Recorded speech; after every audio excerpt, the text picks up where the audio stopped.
น้อมยังพระติรัตนเกี่ยวเจ้าตั้งสามประการอันมีพระพุทธเจ้าพระสัทธรรมเจ้าพระสังฆเจ้า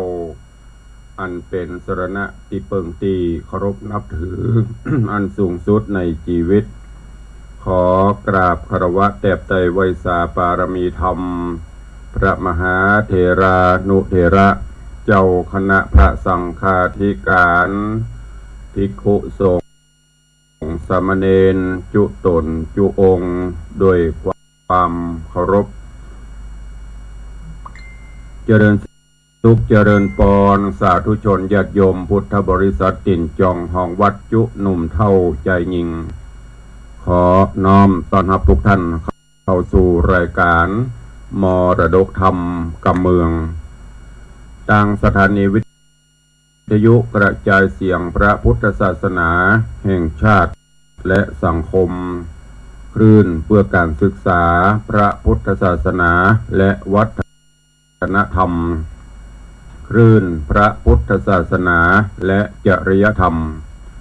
ตลอดจนคลื่นวิทยุชุมชนต่าง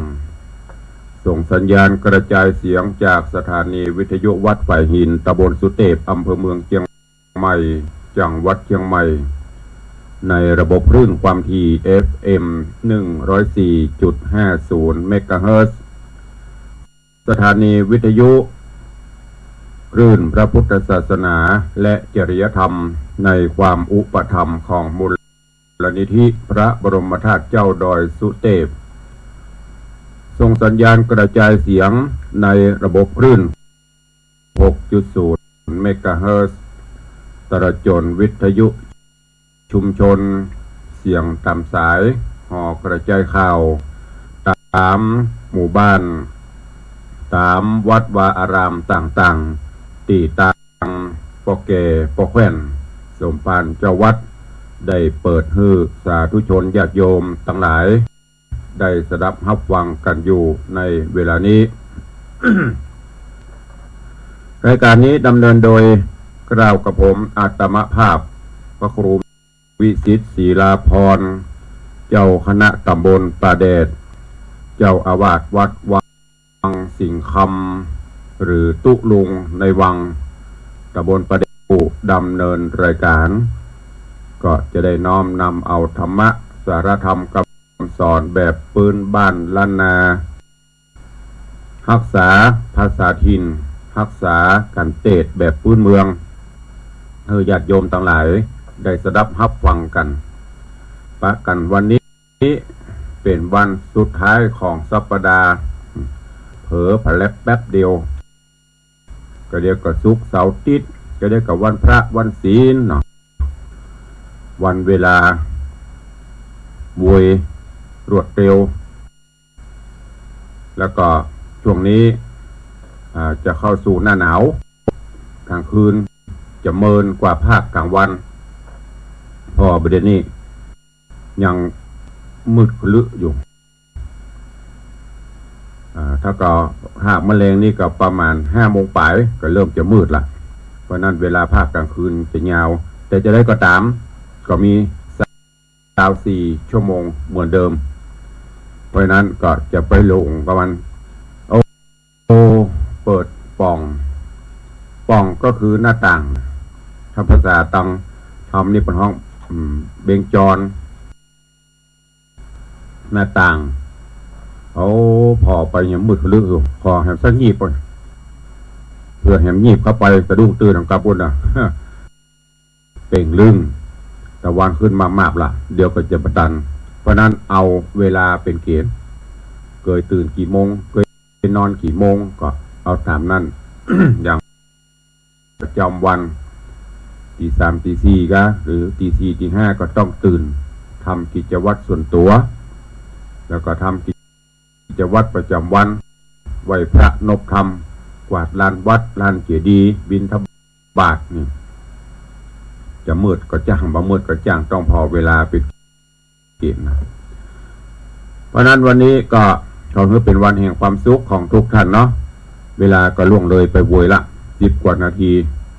ก่อนที่จะได้อู้จาข่าวสารต่างๆกับทุกท่าน วันนี้ก็ขอกราบถวายการต้อนรับเนอะตลอดผลเจริญพรต้อนรับ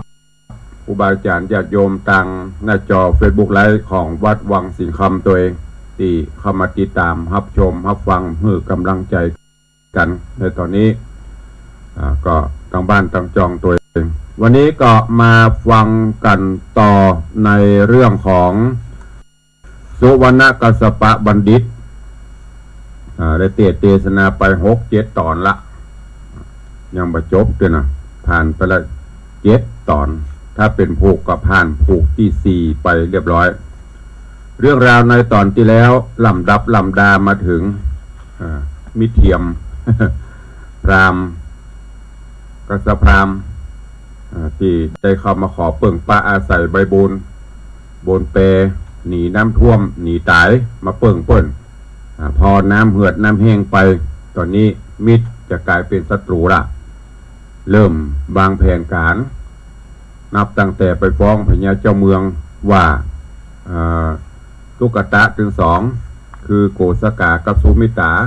ไปลักเอาสลุงคำของพญาเจ้าเมืองพญาเจ้าเมืองกับฟังพระฟังผีใจเสนาอมาตย์ไปยับไปจับเอามาเพื่อที่จะสืบจะสอบถามพญาจะสั่งไปหมู่เสนาอมาตย์กลับไปถึงกับบอูพัมทำเพลงไปมัดไปเอาไปจับไปลากเอาป่นมาเป็นตีตุกขเวทนาเต่าโพธิสัตว์เจ้าในห้างเต่าองคำหันใส่ก็เกิดความอินดูป่ออินดูแม่บุญธรรมของตัวก็เลิกถึงว่าสหายหรือมิตรแท้นั่นก็คือเสือกับงูที่ได้มาเปิ่งป้าอาศัยใบบุญแล้วบลืมบุญบลืมคุณถึงแม้จะเป็นเดรัจฉานแต่ความกตัญญูมีสูงสุดและก็ได้บอกกล่าวกับโพธิสัตว์เจ้าเต่าองคำว่าหากว่ามีอะไรอย่างเกิดขึ้นและต้องการความช่วยเหลือคือกลั่นใจน้อมจิตนำนึกถึงเด้อเราจะมาช่วยมาถึงตอนนี้โพธิสัตว์เจ้าเต่าองคำก็นึกถึงเสือของเสือมาช่วยเสืองูด้วยสัญชาตญาณด้วยญาณทิพย์ของเปิ้นก็ฝั่งออกจากป่าไม้ มายังที่อยู่ของเต่าองคำที่อยู่ของตุกตะถึง2มาถึงก็สอบถามว่าห้องมามีอะไรอย่างจะให้ช่วยกะเต่าก็บอกฮือว่าเล่าเรื่องราวต่างๆให้เสือฟังเสือได้ยินจะอันก็เกิดความปนห้องอะไรอย่างเขียดแค้นแตนเหมือนกันว่าโอ้ปนฮือมาอยู่ตัว พออยู่บนเรือกินบนเรืออะไรอย่างกินบนเรือนขี้บนหลังคาแล้วป่านปอยังจะเหยียบจะย่ำปนตัวลืมบุญลืมคุณที่ได้ช่วยชีวิตไว้คนจะเอาไว้ไปได้ก็เลยไปไล่กาบไล่ทำร้ายหมู่เสนาอมาตย์ทั้งหลายที่มาจับมาเงียบเอาตอนที่แล้วมาถึงที่นี่เรื่องราวจะเป็นจะได้เจริญปอนทุกท่านเนอะได้ติดตามรับฟังพระธรรมเทศนาปืนเมืองเหนือเรื่องสุวรรณกัสสปบัณฑิตในตอนที่8ถ้าเป็นผูกที่5ถ้าเป็นตอนในตอนที่8เจิญตั้งอกตั้งใจฟังณโอกาสบัดนี้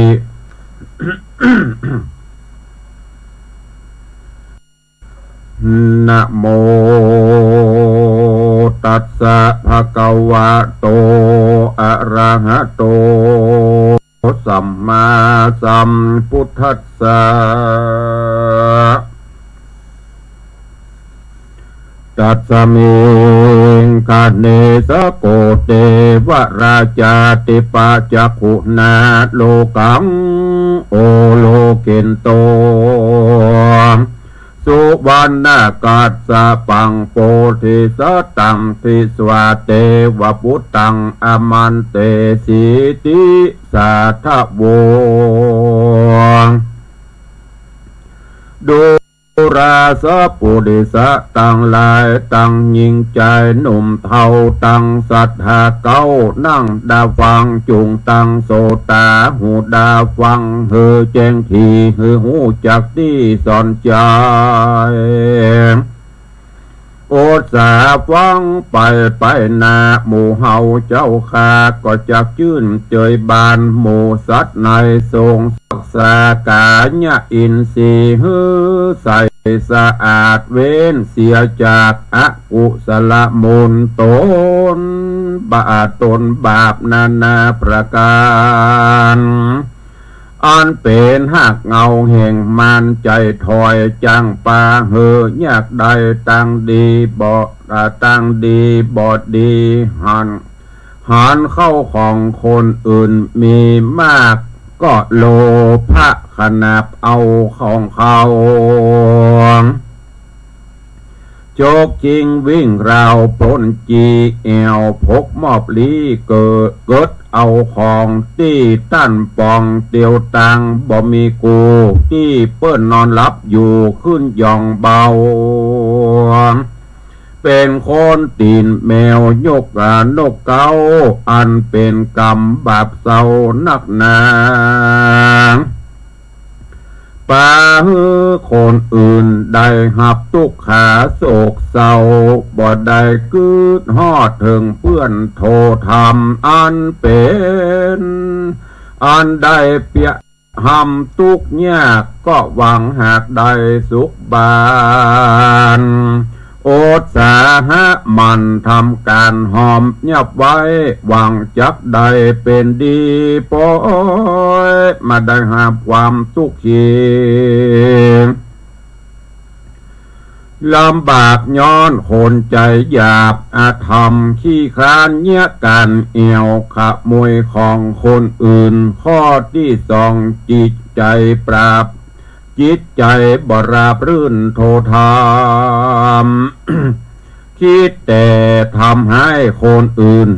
นาต่างจิตใจเหินห่างจากศีลธรรมเปิ้นสอนกรรมดีก็หาว่าเปิ้นดูถูกเลยคิดพยาบาทผูกเวรกรรมธรรมบดาคนเฮาย่อมทะลำไปสู่ความประมาทหันคนอื่นผิดพลาดก็ชอบสู้ใจเย้ยคนอื่นไปพร่ำพร้อมบ่มีความอ่อนน้อมคบยำไผ่ข้อสามมีในข้อสามมีใจโมหะลงไหลมีจิตใจลงสู่ดีต่ำบ่ได้คิดพร่ำถึงหน้าลางจักทำสิ่งใดก็ไรพ้นต้นเหตุบ่เป็นบ่สังเกตร้ายกาวาดีอากุศลมีสามอย่างอันหากได้กล่าวมานี้จุงประการหลีกลีหื้อห่างไกลอย่าได้เอามาใส่ใจกึดสั่งจะเป็นเวรกรรมมากกวางติโลนจงปฏิบัติโดยตรงกันข้ามก็จะเป็นบุญมากกวางเหลือหลายจงบริจาคเข้าของไปใจก็จักได้กำจัดโลภะของตนจงอดทนรักษายังศีลห้าเส้นคือเว้นเสียจากเว้นห้าสิ่งก็จะเป็นบุญสิ่งสบายใจเป็นที่กำจัดเสียยังไฟโตสะหือโมดขาดแล้วหือตั้งนาหาภาวนาอบรมปัญญาตัวเก่า ฮือแก่กระฮือกระแก่ทำจิตใจฮือแน่วแน่เจยบานกุศลมูลตั้งสามประการอันเป็นรากต้นของบาปกรรมตั้งปวง ก็จักหลุดล่วงออกจากใจไปเสียงขาดความสุขหากเกิดมาแตนมีความสุขขี่แสนลำหมอกความทุกข์บ่ได้ปันปอกหัวใจขอท่านตั้งหลายจุผู้อย่าได้อยู่ประมาทตัวหือกำจัดเสียยังสิ่งมืดมัวเป็นบาปแล้วย่ออดสาหะปะหยาบกระทำความดีเพิ่มพูนปารมี ของตัวฮือเกกลาบ่นานเนิ่นจะก็จะรอดเวียงเกี้ยวยอดเนลปานเจเลนาตามะทังปังกาเสนโตสัทธาอาหะสัทธาสัพปัญโยพระพุทธเจ้าได้เตสนาเล่าในอดีตกาลปางเมื่อพระภูบาลเกิดมาสร้างสมปันในโลกย่อมได้ทุกโศกเหลือลาย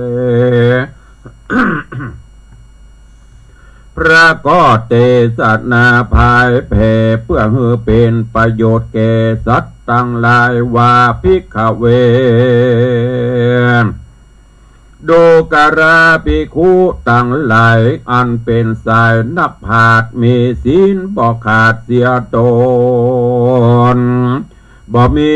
กังวลโศกเศร้าปางเมื่อพระตถาคตเป็นเจ้าเกิดมาสร้างสมปานเกิดมาเป็นสุวรรณเต่าคำวันนั้นได้สอนพ่อแม่จันบ่เอากรรมเป็นเหตุเหือทุกขังลำบากเพราะคบคนใจบาปบ่มีศีลถ้าบ่มีสหายดีมาช่วยก็หากหมดมวยจีวาอันนี้แลนาภิกขุสงฆ์มวลหมู่และปริษัทสี่จุคนเรียกว่าโพธเป็นกุลโพธ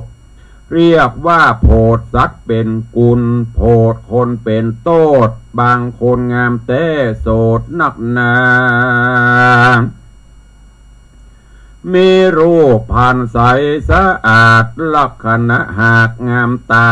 มีวาจาปากม่วนเจียนจาอ่อนอวนเป็นศีลธรรม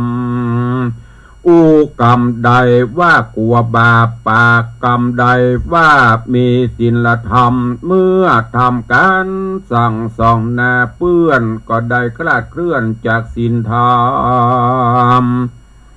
ปอรับปอรับคนรับหลังคนอื่นใจบ่จื้นบาปนาทำบ่ดีนาต่างใจเหินห่างจากความดีคนอย่างนี้สอนยากจะคบมันก็หากจิบหายบางคนมีลักษณะร่างกายครบทวนตีนมือหักด่วนโกกดงอบบ่เป็นที่พอใจของภัยสักผู้มีหน้าตาหดหูดังมีเสือมีใจบ่จดเจือจางบาปศีลละธรรมหากเสมอบ่ได้พลั้งเผลอตึงลับหลังและต่อหน้าคนอย่างนี้หมู่เฮาเจ้าข้าควรคบหาสมาคมพระการหนึ่งนาพระพุทธาสอนสั่งเฮอสัตว์โลกหากหูจักกุลแก่คนพูดได้อุดหนุนกันมาแต่ก่อนตั้งพ่อแม่เท่ามอนตาในอันใดกระทำบุญกุศลหลายมากลำที่ได้หือเข้านามปัจจัยตั้งประดุ้งขวบใบทุกอย่างตั้งเข้าม้ามน้ำนมมากกวางเหลือลายเปื้อกลัวเฮาตายมวยมั่งกลัวเฮาบ่ได้ อยู่เสพสังในโลกสงสารตุกตั้งแต่เมื่อประมาณแลมพาพาสูตรออกเป็นตุกโดยได้ปกได้ปอกโบพอกไว้ดู โอดสาเลี้ยงดูบุญจูช่วยปอจูช่วยจูจนปอแก่บางคนก็บ่มีบุญคุณกับพ่อแม่สักประการปล่อยเฮือพ่อแม่ตกผ่านกันอยากมีแต่หาใส่ปากตัวได้บ่หูบุญคุณใดของพ่อแม่ที่ดันแผ่เมตตาต่อตนกับกายเป็นคนอันตรพันใบบอดบอกเกิดรอดถึงกุลไผเอาแต่วิสัยตัวว่าดีจมดาปิตามันดา บ่สะแหวงหาการเลี้ยงดูอุปถากปล่อยเหือพ่อแม่ลำบากเป็นทุกขเวทนาก่อนพ่อแม่เป็นเปียติโรกาก็บ่หายุกหายามาใส่จับใจการงานน้อยใหญ่ต่างแดนก็มาหน้ากระดังแข่งขี้เกลียดข้านบอกใครเยี่ยมใครทำบอกใครเนี่ยใครทำพ่อแม่ครับจำดุดาก็ตอบจ้าทกเถียงว่าหาว่าพ่อแม่ลำเอียงบ่ฮักแปลงแฝงไฟมาทำหน้าใกล้ตื้อปินย่อหาย่อค้อนบุบหมู่มาย่อพ่อแม่หือน้ำตาตั้นเพฟังลงจับล้างคนเกียดฮือพ่อแม่บ่นึกถึงติตันได้แผ่พายลวดได้คาตัวเมียนจาดละความทุกข์ยากไว้ฮือพ่อและแม่ตังลางลูกอันตาพานบาปใบบ่หูตอบใส่บุญคุณลูกอากตัญญูต่อพ่อแม่มีแต่กรรมมีแต่กรรมจักล้างพรานพ่อแม่หาเงินคำมาไว้เพื่อเอาใจหวังว่าจักได้สุขบานลูกกลับมาล้างพรานเอาไปใจสุรุ่ยสุรายแต่งตัวเสาะหาแต่สนุกหนัวขึ้นบานล่องบานจำปากต้านมายาจ่าปากต้านมายาตาเลหากะจูเป็นคนบ่หูจักเวียการหาแต่ความสุขสำลานขี้แอวเสาะหาแต่เบาเทวมาเป็นกู้เตียวตางนอนหลับเมื่อวันสวกกราฮือพ่อแม่ดาคันเข้าไว้ถ้าห้องลุกมากินฮือพ่อแม่เป็นตุกเมาเวนเต้าเท่าลูกนึ่งเข้าเป่าไฟลูกจังไรยังหลับบ่ตื่นลูกอย่างนี้มีสักหมื่นพ่อแม่ก็บ่สุขบานนับว่าเป็นกรรมบาปกราเอาพ่อแม่เป็นขี้ขาเต้าตายลูกจังไรอย่างนี้พระกล่าวจี้ว่าเป็นกรรมหาความสุขสำลานบ่ใดมีแต่ฮ้อนไม่ตกผ่านบ่มีความสุขบานเจริญรุ่งกันตายก็มุ่งสู่อเวจี นานแสนปีออกบ่ได้เป็นทุกเดือดไม่อบายสาปุริสาตังลาตังยิงและใจหนุ่มเทาเฮอปากันนั่นเล่ากลัวบาปกลัวกรรมเศร้าติดตามเฮอนึกถึงบุญตาน บุญกุลความดีของพ่อและแม่ตีต้านได้แผ่อุดหนุนเฮือหูจักบุญกุลตอบแทนกูลต้านการงานกูอย่างอย่าหือตานได้กระทำเข้าประอาหารอย่าหือตานได้กันอยากพ่อแม่เลี้ยงเฮามามากหือได้ตอบแทนกูลอย่าเป็นอย่าได้กายแกนคุณแหนงนายเป็นคนว่าง่ายสอนง่ายเมื่อพ่อแม่สองสอนอย่าได้จ่องห้องสวกกราพ่อแม่ว่าฟังกรรมมีเข้าของเอาใจใส่ดำรงตระกูลไว้ดีเพื่อเมื่อพ่อแม่เลี้ยงเมื่อพ่อแม่เสี่ยงจีวีมวยมั่งก็มันก็สร้างตำบ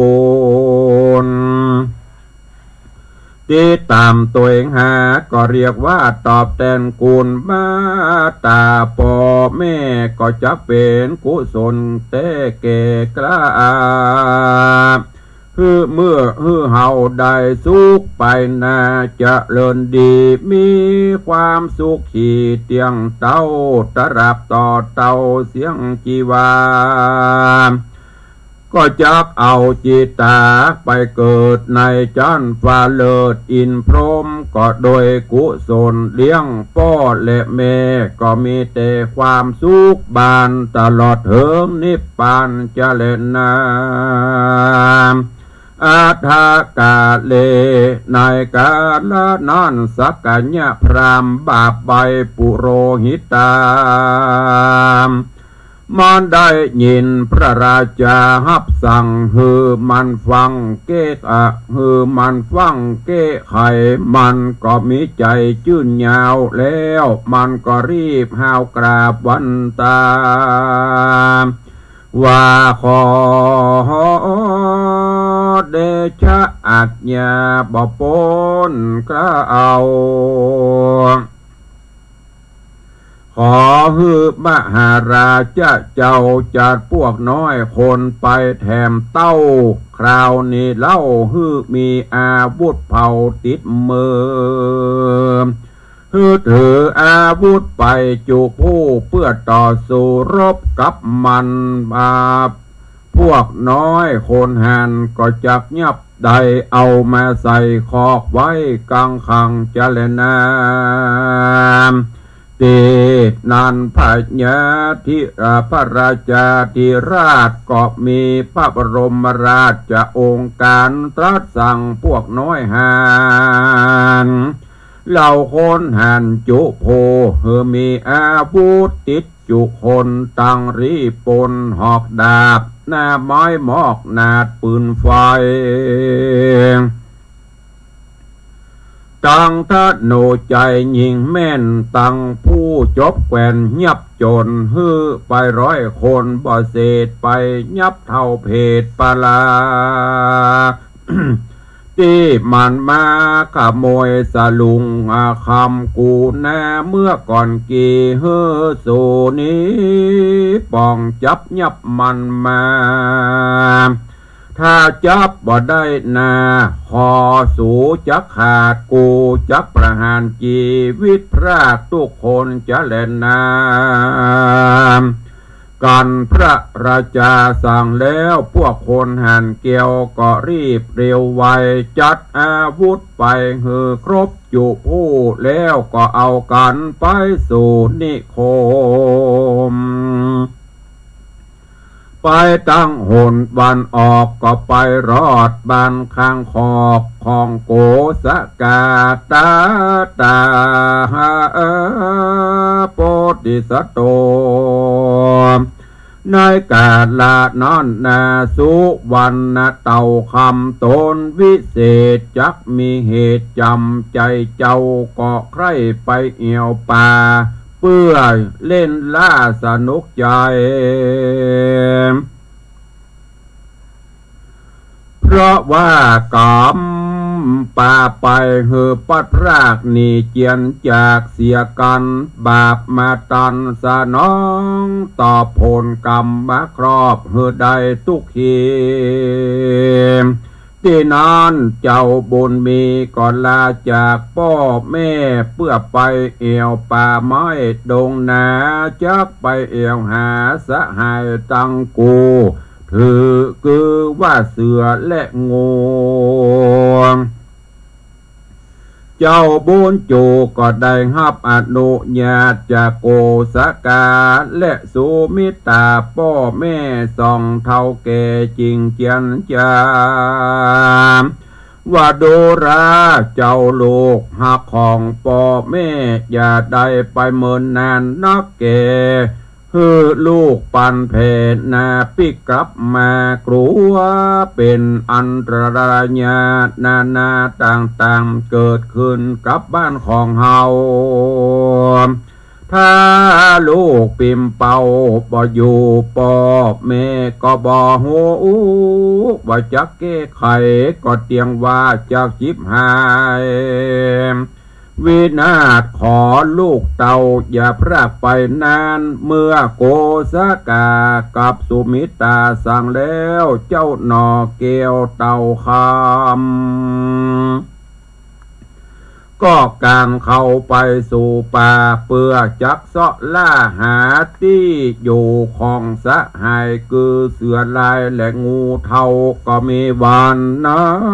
นและนาเนติตังขีญาสังวันนาวิเศษจาห้องเหตุธรรมเทศนาสุวรรณ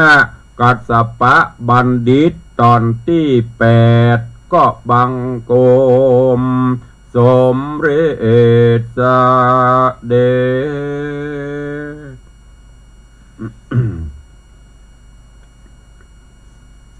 สุวรรณกัสสปะบัณฑิตก็จบไปแถมตอนหนึ่งอันเป็นตอนที่8เรื่องราวในตอนนี้ก็ลำดับลำดามาถึงยังตอนที่บุพรานได้ไปกราบทูลพระเจ้าแผ่นดินคือไปจับไปเงียบเอาโกสกากับสุมิตาแล้วก็ใส่ไข่ใส่ความบาดถึง2ไปลักสลุงพระเจ้าแผ่นดินก็สั่งให้เสนาอำมาตย์ไปถึงบ้านถึงจองกับบักพูดพร่ำทำเพลงจับยับเอามัดเป้ลากถูไทยไปโอ้เต่าหันใส่ป่อใส่แม่บุญธรรมได้รับกรรมฉะนั้นก็เกิดความอินดูสงสารเลยกั้นจิตกั้นใจนึกถึงสหายที่เพิ่นขอเป็นเพื่อนเป็นฝูงกันคือเสือและงูเสือกับฝั่งมาช่วย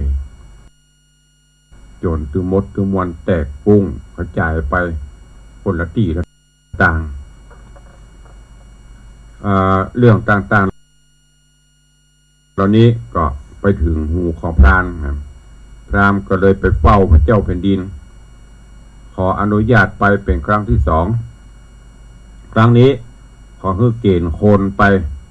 แหมเต่า1พร้อมอาวุธครบมือเพื่อที่จะไปจับไปยับไปหบไปผาบเอาให้ได้พระเจ้าแผ่นดินก็อนุญาตตามคำนั้น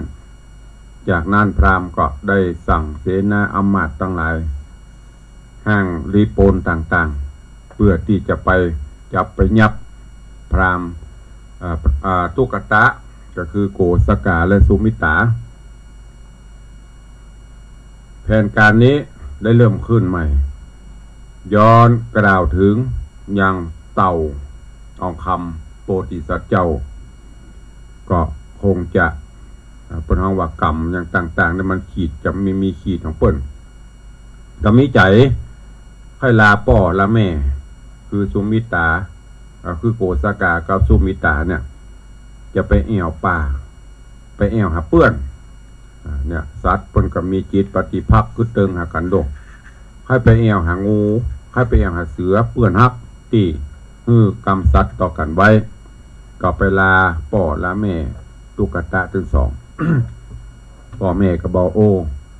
ก็บักคัดใจเมื่อลูกให้ไปก็ไปได้แต่จะไปเมินเนอะกลัวว่าตั้งหลังเกิดมีอะไรอย่างเกิดขึ้นพ่อแม่ก็บ่สามารถจะต้านทานพ่อแม่ก็บ่สามารถที่จะแก้ไขสถานการณ์ได้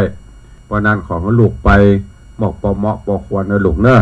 ปบปะกันบ่ให้บดีก็ขอให้เข้าใจปิ๊กเรื่องราวมาถึงที่นี้จบลงก็ติดตามฟังกันตอนต่อไปว่าเต่าของคำไปแอบหับเบื่อนแล้วตั้งหลังจะเป็นจะได้ป่อกับแม่จะโดนจับโดนเงียบก่อพรามตีไปใส่ใครใส่ความเพื่อจะเป็นจะได้ก็ติดตามฟังกันในตอนต่อไปเนอะวันนี้โดยเวลาอันจำกัดก็ขอโป่งวางไว้เก้าอี้ก่อนติดตามกันฟังในวันต่อไปขอบพระคุณท่านผู้อำนวยการทุกสถานีเจ้าหน้าที่ช่างเทคนิคทุกท่านเนอะที่ได้ควบคุมดูแลการกระจายเสียงกราบขอบพระคุณครูบาอาจารย์และอนุโมทนาขอบคุณกับสาธุชน FC ญาติโยมทั้งหลายที่ได้ติดตามรับชมรับฟังทางภาพและเสียงการไลฟ์สดก็ดีทางบ้านทางจองก็ดีขอบคุณทุกท่านเนอะก่อนที่จะได้ไปตักตายตั้งหน้าจอ Facebook ก็ดีตั้งบ้านตั้งจองก็ดีก็ขอประชาสัมพันธ์ข่าวสารที่เพิ่นฝากมาในวันที่25คือวันพุธนี้ วันที่25วันพุธนะก็เชิญชวนร่วมงานพระราชทานเพลิงศพท่านพระครูบัณฑิตานุวัตรหรืออาจารย์บุญมิ่งอาจารย์มิ่งบัณฑิโตอดีตเจ้าอาวาสวัดหัวมุงตำบลหัวมุงอำเภอสระปีเนอะเปิ้นจะมีพิธีพระราชทานเพลิงศพในวันพุธตะวานี่เปิ้นอาราธนาสรีระร่างสังขารขึ้นนอนบนปราสาทเมนลอยมันเป็นจะได้ตุลุงเมนลอยมันลอยโมงโล่งกัน อย่างญาติโยมไปเอว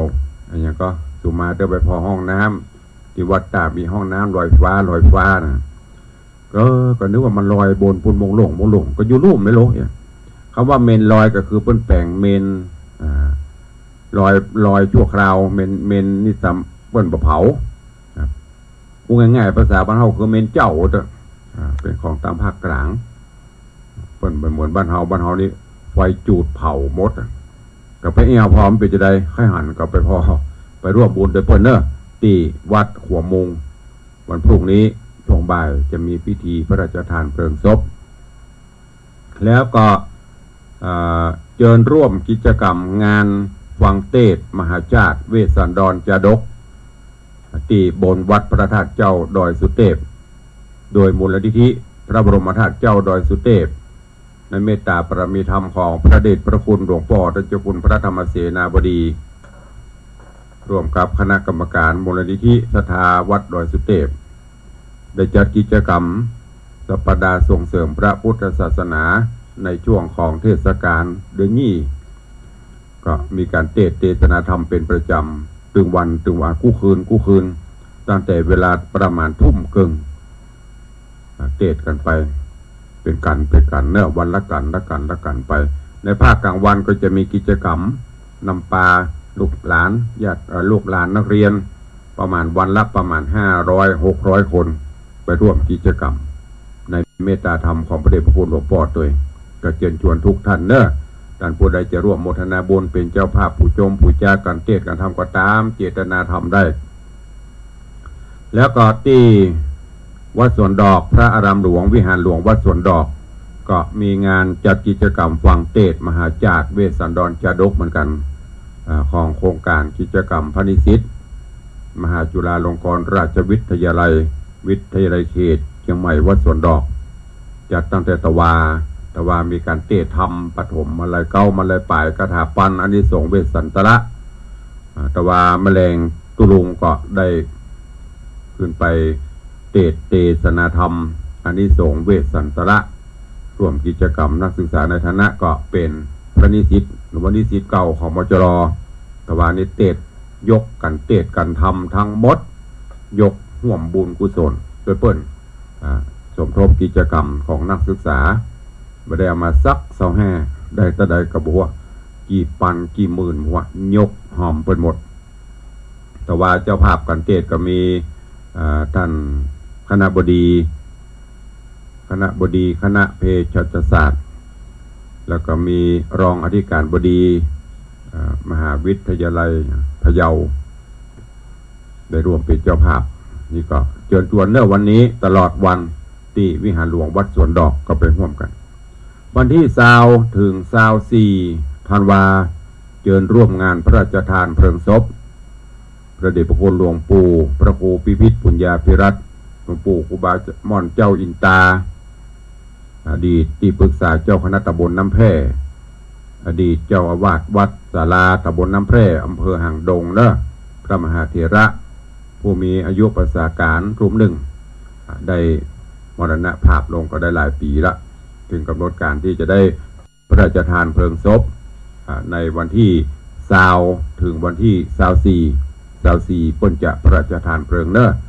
ประชาสัมพันธ์เชิญชวนคณะศิษยานุศิษย์ญาติโยมทั้งหลายได้ไปร่วมงาน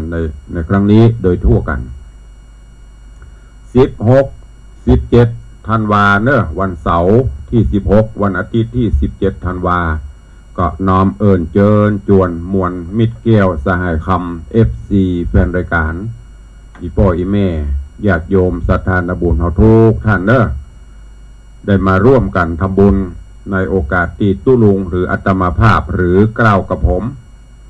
ได้มีอายุมาผ่านฮ้อนผ่านหนาวผ่านปัญหาอุปสรรค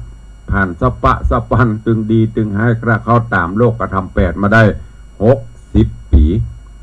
จริงๆแล้วครบเมื่อเดือนสิงหาละวันที่21สิงหาครบ60 ปีเต็มเดือนนี้สิงหาผ่านกันยาตุลาพฤศจิกาจะได้60 ป่ายแต่ถือว่าปีนี้เป็นปีที่มีอายุครบ60 ปีก็เชิญชวนทุกท่านได้มาร่วมกันเนอะกิจกรรมกิจการงานบุญก็จะมีวันเสาร์ที่16ภาคบ่ายเวลาบ่าย3 โมงจะมีกิจกรรมทักษิณาทานทำบุญอุทิศแด่ดวงวิญญาณครูบาอาจารย์ตันเจ้าอดีตเจ้าอาวาสอดีตกรรมการผู้มีอุปการะคุณสถานที่มีอุปการะคุณกับวัดวารามตลอดจนโยมพ่อโยมแม่โยมพี่น้องมิตรแก้วสหายคำที่เคยร่วมงานกันเทวบุตรเทวดาพอเกิดไม่เกิดเสียวัดเสียวาจะได้ทำบุญยกใหญ่อุทิศกัลปนาผลทุกคนและหลังจากนั้นเวลาประมาณ5 โมงก็นิมนต์พระเจ้าประสงค์แถมชุดหนึ่งประมาณ50 กว่ารูปโปรดเมตตาเจริญพระพุทธมนต์สวดสะเดาะนพเคราะห์ขจัดปัดเป่าเคาะหามย่ำไล่ข้อเกณฑ์เว้นโจทย์พญาติพญำทางของตู้เจ้าของศรัทธาญาติโยมทั้งหลายลอยล่องไหลไปตัวน้ำปิงคือมดคือเสียงใกล้จะเสียงปีละวันอาทิตย์ที่17นิมนต์พระมหาเถระอันมีหลวงพ่อที่ปรึกษาเจ้าคณะภาค7หลวงพ่อเจ้าคณะจังหวัดเชียงใหม่จังหวัดละปูนเจ้าคณะจังหวัดเชียงใหม่ละปูนแม่ห้องสอนฝ่ายธรรมยุทธแล้วก็มีท่านรองหลวงพ่อรองเจ้าคณะจังหวัดเจ้าคณะอำเภอรองเจ้าคณะอำเภอเจ้าคณะตำบลเจ้าอาวาสก็ประมาณ69หรือ70 กว่ารูปนะเพราะบางรูปเพิ่นบ่ได้มา16ก็จะมา17ก็มีประมาณ70เจริญพุทธมนต์สืบชะตาหลวงคือกับตุเจ้าคือกับศรัทธานาบุญคู่คนทั้งที่มาและบ่ได้มาจะได้อยู่สุขสำราญเด้ออันนี้เป็นกำหนดการงานบุญอายุครบ5 รอบ60 ปีของตุลุงตือมวลนิมนต์พระเจ้าประสงค์ประมาณ170 กว่ารูปทีแรกจะ169ลามไปประเด็น170 ปลายละ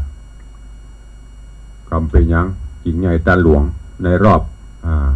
5 ขวบ60 ปีเนอะสาธุชนอีป้อยแม่ไข้ห่วมเป็นเจ้าภาพสังฆทานไตรทานที่จะถวายพระเจ้าประสงค์ก็เจิญได้เนอะชุดละ 2,500 บาทตลอดจนไตรทานก็ชุดละ 1,000 บาทหรือจะให้จะหอม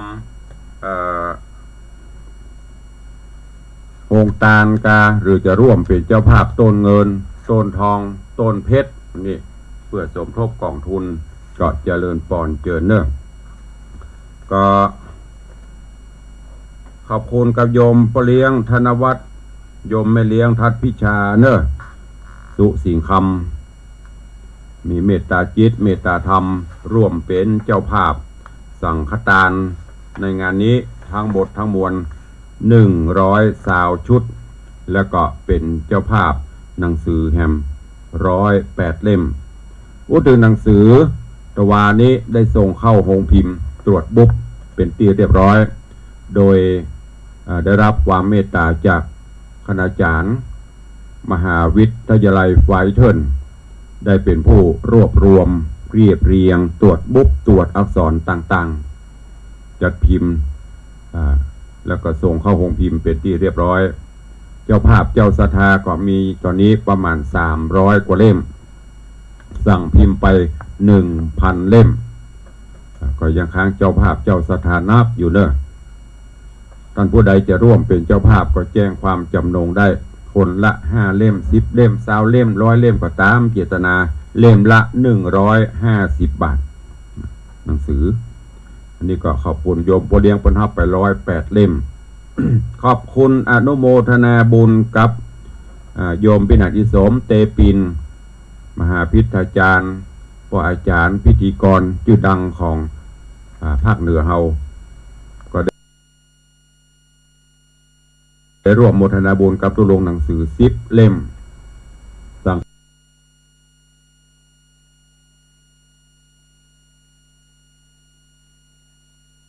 ฆทานแห่ม2 ชุด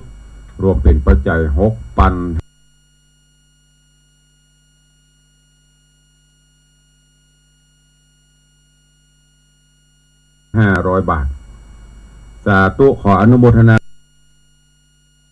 บุญกับโยมแม่ปราณีพยัคฆ์ไคหพลพร้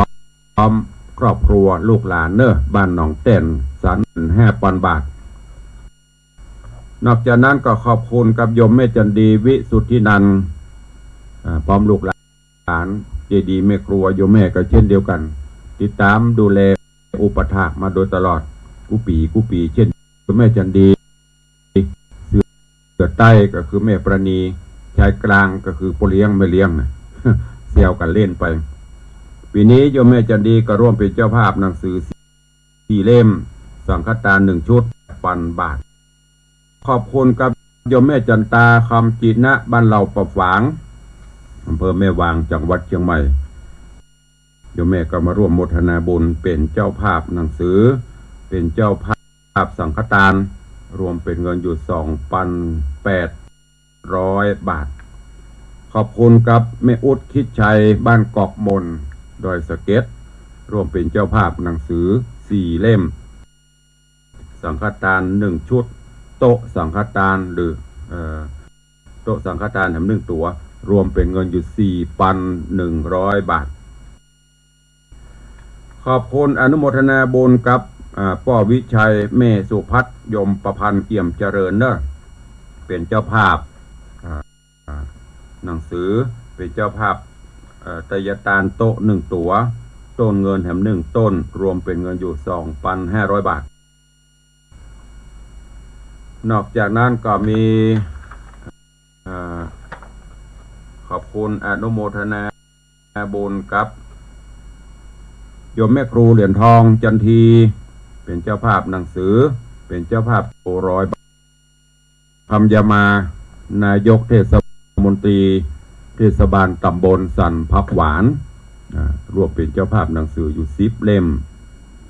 ขอบคุณกับแม่อรวรรณทำทองพร้อมลูกหลานตันเต้าเนอะมันมีนางสาวจิรวัชระนางสาวพัชริน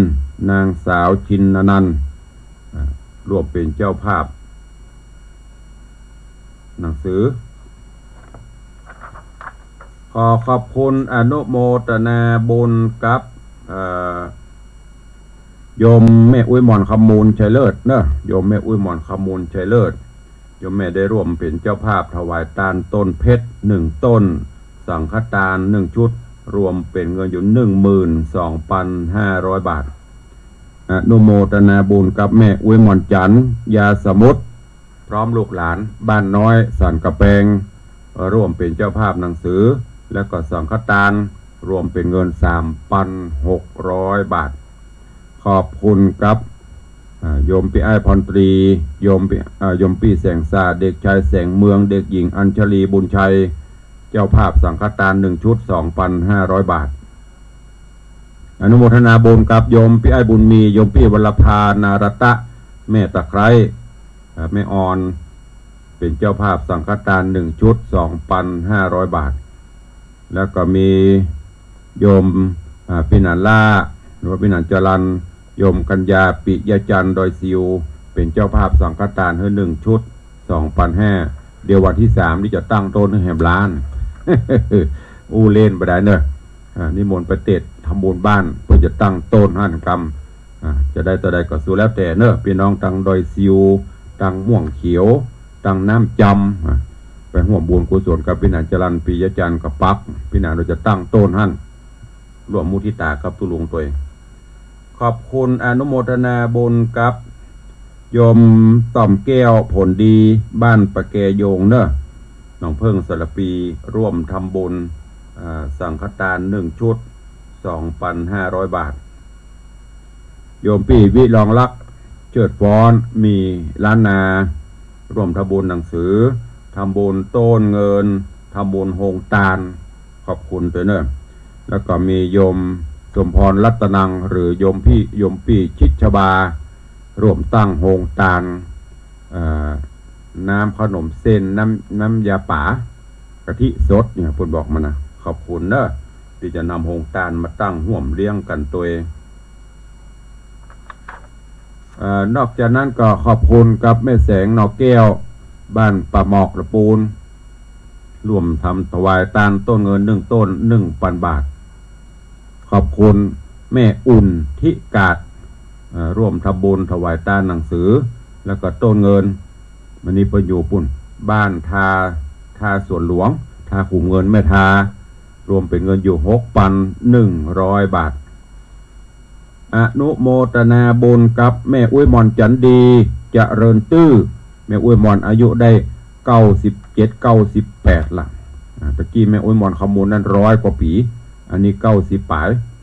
แม่อุ้ยมอนจันดีเจริญตื้อก็มาร่วมโมทนาบุญเป็นเจ้าภาพต้นเงินพร้อมกับถวายทานตือมดตือมอนอยู่ 1,500 บาทเนอะขอบคุณแม่จันทิพย์จันมณีป่าคอยเหนือร่วมทำบุญสังฆทานโต๊ะ1 ตัว 1,000 บาทแล้วก็ขอบคุณกับโยมพี่ไอ้ณัฐพจน์จากนรินทร์สระปีร่วมทำบุญหนังสือแล้วก็สังฆทานรวมเป็นเงิน 3,000 บาทขอบคุณกับท่านพระครูปลัดกิติพงศ์กิติโสพโนท่านรองเจ้าวาดวัดสันขยอมบทวิหารไม้สักทองตำบลสันทรายน้อยอำเภอสันทรายท่านเจ้าร่วมโมทนาบุญหนังสือ10 เล่มสังฆทานแถม1 ชุดรวมเป็นเงินอยู่ 4,000 บาทเนอะอนุโมทนาบุญตัวเองขอบคุณครับโยมแม่อุ้ยมอนเตรียมตาเฉียบแหลมสระปีร่วมทำบุญต้นเงิน1 ต้นแล้วก็ ขอบคุณอนุโมทนาบุญกับคุณโยมพี่ไอ้สมศักดิ์โยมพี่นิตยาวงเหมรัตน์และครอบครัวร่วมเป็นเจ้าภาพถวายทานต้นเพชร1 ต้น 10,000 บาทได้นำปัจจัยมาถวายเป็นที่เรียบร้อยโยมแม่เพ็ญศรีสิงหเนตรพร้อมลูกหลานแม่อุ้ยมอนศรีนวลมานันหมู่บ้านร่มเย็นเพรสปัตตันเชียงใหม่นี่ก็ร่วมโมทนาบุญพิมพ์หนังสือตัวขออนุโมทนาขอบคุณกับทุกท่านเนอะเดี๋ยวตุลุงก็จะค่อยๆทยอยประชาสัมพันธ์เวลากับมดนี่ต้องเผื่อเวลา2 นาทีก็คงไม่ได้ตักได้ตายกันแล้วเนาะก็เอาเป็นว่าตั้งหน้าจอ Facebook ไลน์เนอะจะไปตักนอกรอบ ไปตักตายนอกรอบเดี๋ยวจะได้ไล่พอตัวเองขอบพระคุณครูบาอาจารย์และก็พี่น้องศรัทธาญาติโยมติดตามตั้งหน้าจอ Facebook ไลน์ตลอดจนตั้งบ้านตั้งจองทุกรูปทุกท่านทุกตนทุกองค์ตัววันนี้เวลาหมดเวลาแล้วกล่าวกับผม อาตมาภาพตุลุงก็ขอนำรายการจากทุกท่านไปก่อนเนาะปะกันใหม่วันต่อไปอยู่ดีมีสุขเหมือนกันจุตนจุองค์จุผู้จุผลเนอะยัตตาโรธรรมาวัตันติอายุวันโนสุขังปะลัง